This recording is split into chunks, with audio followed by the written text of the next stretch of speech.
Hi, my name is Ellen Roche, and I'm with Movement Mortgage, and I'm here with Judy Moynihan from Century 21 Northeast, and we're here today to talk about real estate. So welcome to our show, Let's Talk Real Estate. Today what we're going to talk about is the market trends, the market updates, and I'm going to have Judy fill you in with some exciting info. Okay, the Market Watch report is out. Well, this one's been out its first quarter, so please keep in mind that this is January, February, and March stats that we're looking at. Those are the reports that we get anyways. We get this information after usually the next quarter. So I like to point that out because for many different reasons, and a couple I'll get into. But this is the only actual information we have at now. So Essex County in general, prices are up again. They're up 4.8%. The median sales price of a single-family home is $610,000.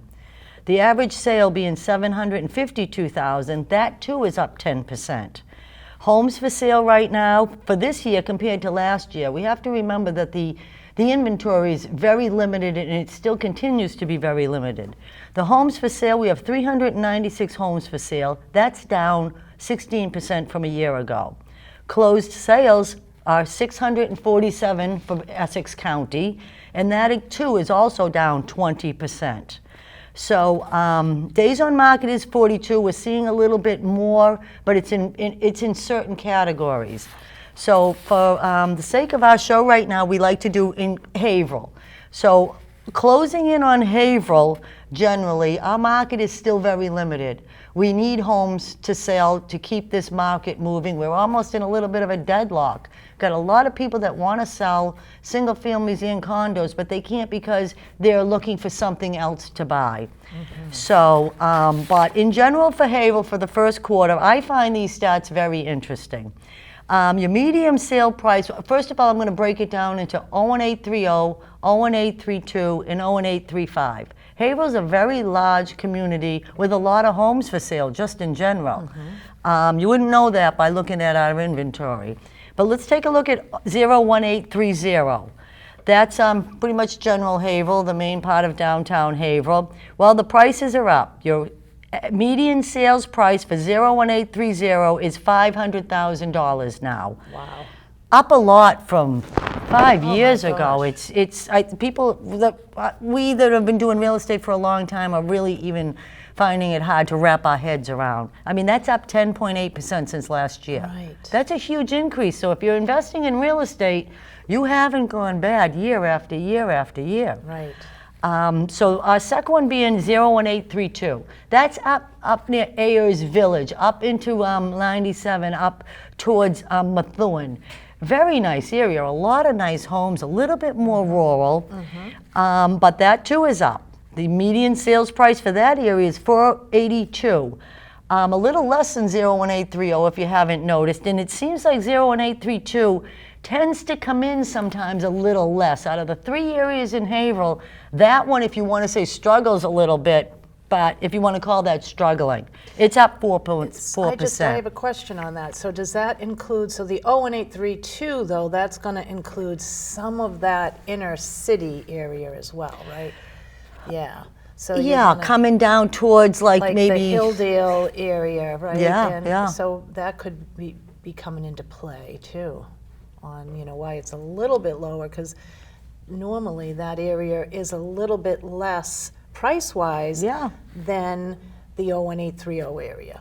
Yeah. So if you're looking for something, if you're limited in what you are pre-approved at, right. These are areas you might want to concentrate a little bit more because you're absolutely to see it. Or if you're negotiating in a price, you may not have to negotiate so high because we're still seeing overprices. We're still seeing people having to kick in $50,000, $60,000 right. for homes that they really want. I was out at open houses all weekend. I go out to open houses. There was a lot of people out at open houses. Everywhere I went, there were a lot of good activity. That's the thing. There's plenty of buyers out there. Plenty of buyers. Just the inventory is low. That's our issue. Yeah, and you know, and what you get out there, you know, you're looking at the pictures on the internet, and then you get out and it's totally different. Right. So keep that in mind. You have to see the house. You really have to see it. I've had a couple people call me and say, I'm going out, this is a house I want, I'm going to buy. Right. And from years we know that that's usually not the case. And then the downstairs bedroom is, you know, Right. the size of a shoebox. Right. And, you know, you have to see it. Well, it's funny you say that, because I'll get the phone call for, I need that pre-approval, I need you Now. to update, right now. And, you know, I love this house, and I'll say, oh, did you see it? Oh, not yet. You know, so you're right. You have to see the home, because a lot of Have to times, see it. once they do see it, then it you know, it's like, And another thing I want to say is don't wait for the open houses. It seems like everyone's conditioned that, okay, when's the open house? It's this Saturday. The house was listed Tuesday, and I've done this myself. I've put in for the open house for the weekend, but I'm showing the house all week. And then I'll get the calls on when it's under agreement in 24 hours because it's priced right and we have no inventory. I'm literally getting nasty calls on the weekend saying that, you know, you didn't give everybody a chance to see it. So don't assume that the first showing is at an open house. Right. Because a lot of times they're not, and the house is going to be gone. For example, was the one that came on Brandy Brow this week. okay, yeah. That was going to open house for Saturday. Right. It was gone by what, Thursday? So it never, they never even had to do They an open never had house. the open house. Right, because it went under agreement. And people are going, no, So don't don't assume. wait, don't Don't wait. wait. Don't wait. Call your Right. realtor, see if your realtor can get in there sooner. You know, Right. just have that conversation. So I find a lot of people waiting and then being very surprised that they didn't even get a chance to look at the house. Right, and make sure that pre-approval is updated. You know, you don't want to. ready. You don't want to be stuck in a situation where you want to put the offer in on something and you have an outdated pre-approval. You're in trouble. You're in trouble at that point. Yeah. you want to make yourself be Strong offer, right? very strong offer. Exactly. That means being Yeah. prepared. That's meaning having your ducks in a row. Meaning driving by a few times before you even see it, and Yeah. then seeing the inside, knowing you really want it, because you got to be aggressive to get it. Right. And yeah, you got to know I what just you had a want. customer out. He won the offer. He won the bidding war because of a letter he wrote, a heartfelt letter he wrote. We were seeing a lot of that, and then people were, no love letters, no love No, but letters. this hey, helped anything's him. fair. Try again. Those Yeah. work. Yeah. Those really, I have to say, work better than most people would Well, think. if you've got a few people and they're all basically, they have the same offer, they're the same type of borrower, they're at the top of your list, and one of them writes this heartfelt letter, you have a tendency to go with that one. I've would had think. people go with them when they weren't giving them even as much money. Oh, I've wow, had someone yeah. go, take the 10, well, they can't go that high, and you know what I mean when it came into the bidding war? And no, went Yeah. with the, just because this house, you don't know where it's coming from. The house had been in the family for 90 years. They cared about where it went to. They were Right. emotionally attached to the house, so it makes sense that they're gonna get, you know, if you get those emotions back, you might, and if they wanna sell it to them, they wanna sell it to them. Right. You know, my first house was the same way. The woman she actually approached me, wanted me to buy the house. She had someone offer her $15,000 more in 1992, which was all the money. And she said, no, I'm selling this house to Judy. Wow. Yeah, it was really, so you never Yeah. know. Because I had walked my kids by every day and we stopped to say hello. Right. Can we help you? She was an elderly woman. Right. So, but anyways, let's get back to the Market Watch Yeah, report and finish yeah, this up. yeah. So we have 01830 with the sales price coming in at $500,000, up 10%. We have 01832, average price being $482,000, up 4%, still good, still up. 01835, which is Bradford, as we all know. Bradford's been doing well, and Bradford continues to do well quarter after quarter after quarter. Bradford sales price right now is the highest of all three at $507,000. But believe it or not, for first quarter, that's down 2%. So, Really? yeah, Bradford has done very well. It doesn't mean that it's not doing well. It's still coming in high. But sometimes you've got to be careful with statistics, as we know, because there could be some houses on there that just were overpriced. It sat and sat and sat for 30, 60 days. So you need your realtor to really look through this and comb through to tell you what it means. And this means a lot when you're negotiating for a house. So that information being. And I'm sorry, what was that median price in Bradford again? $507,000. Wow, okay. So, Yeah. That's a lot of money. Yeah. I mean, we'll talk about the Yeah. programs and pre-qualifying and stuff for that later, because like you said, you really have to have your ducks in a row to get some of these. So let me just go over the current inventory for Haverhill, which continues to struggle, as all our immediate areas in this area of Essex County. There's 12 single-family homes for sale in Haverhill at this moment as of an hour ago. I'd have to say and give my opinion that at least half of those, they've been sitting, so they're throwing our stats off a little bit. If you took those 6 out, we probably got 6 in all of Haverhill. It's unbelievable. Yeah. Yeah, and so you got a few throwing off there. They've been in the market forever. You got 1 auction, and then actually on the other end, you got 2 that really are pretty much way overpriced, and they're sitting there. If the house sits there, there's reasons. Homes that are selling right now are probably still selling between 24 and 36 hours. They go in fast. Condos still being red hot in Haverhill. Condo prices are continuing. Your average condo tends to be $400,000 now. Wow. It is a lot. There's only 10 and they go fast. There were quite a few this weekend over at Farwood Drive in Bradford.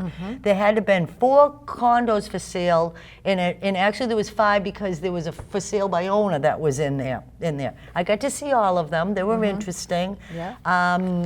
Because you got to see how they play in. I've got a client that wants to sell over there, so I go over to look to see how am I going to price that. How is it going to be? I got to wean out the ones that are overpriced. I got to look at poor one of them that I knew could probably get $40,000 more than they had, but how's that going to fit into my pricing this other condo? Right. Usually wait till it's gone and sold, which takes about 24 hours. But it's you know, it's what I love about real estate. It's the interesting part of it, of figuring all that out and deciphering it out. But condos continue to be red hot. Well, if you're looking for a condo, you really got to be aggressive. You got to look. You got to be on it all the time. And then multifamilies, which everybody loves because the rental market is just so. Again, you know, we need rentals. There's no place for anybody to rent, with the prices being outrageous. We have 5 multifamilies in Haverhill as of an hour ago, and that really is nothing. And I'd have to say most of those are, they need work. Yeah. So in Haverhill, typically Haverhill's been a first-time home buyer market. You know, well, I shouldn't say that. I should say it's a very diverse market, but we do have a lot of first-time home buyers in Haverhill.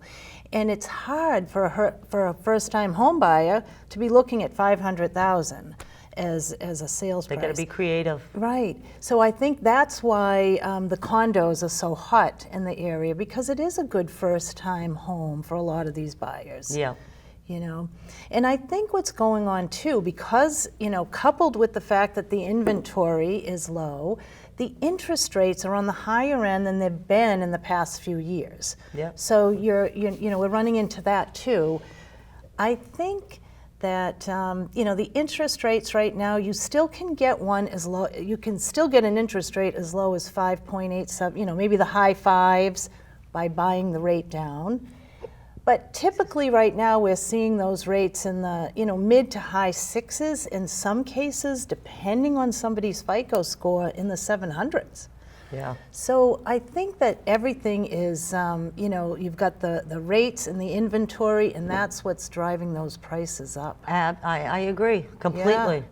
More so that I hear a lot about the interest rates all the time, but if the interest rates don't matter if you can't find a house to buy. Correct. And then I constantly love to do, which we'll do another show on, I'm sure, you know, renting versus owning. And Right. I love to do the whole napkin thing and pull it and just down. Rent, own. I've done this Right. so many times, sitting down with people just chatting, having lunch or having dinner, and you know, they're still renting. And when you're renting, you're paying 100% interest. You're not Yeah. getting any of that money back. Right. Yeah. But it's absolutely. extremely hard to buy a house in this area right now. It is, but there are Then we got Al. there are programs right now that are geared towards helping, especially helping that first-time home buyer. And maybe what we can do is we can take the next episode that we do, and we can talk about those Please, yeah. programs, Yeah. because I think that, you know, that's what's going to help the market, help They these don't know how to first-time- access those programs. I Right. talk to so many people about it, but they're confused. They don't know how to buy a house. They don't know how to access, and I just tell Right. them all the time, please, just call Ellen. And they think they have to come up with a big down payment. Yeah. And you don't. No, they don't. So, thank you everyone for tuning in today. And at our next episode, we will talk about the first-time home buyer programs that are out there and how you can purchase a home with really no money down. It can be done. Yep. Thank you.